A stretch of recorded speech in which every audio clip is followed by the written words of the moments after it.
I got mistaken for a substitute teacher, so I taught the class. It was early Monday morning.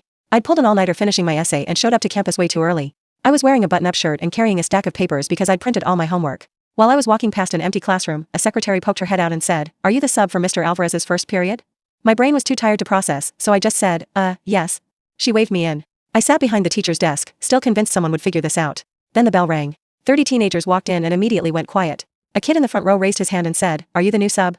I panicked but nodded. They sat down. Someone asked if we were watching a movie. I said, "No, we're going to review." I picked up the lesson plan on the desk. It was an intro to American history.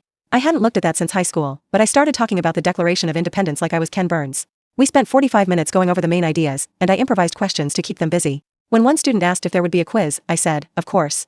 So I made a pop quiz out of scratch paper and told them it was for participation only. They turned it in. Some even thanked me on the way out. 10 minutes later, the real sub walked in, looking frazzled. She stared at me, then at the pile of quizzes, then back at me. I mumbled, I was helping. She didn't even get mad. She just sighed and said, "Honestly, thank you." I left before anyone could ask more questions. Like and subscribe for more stories where my exhaustion somehow lands me in a position of authority.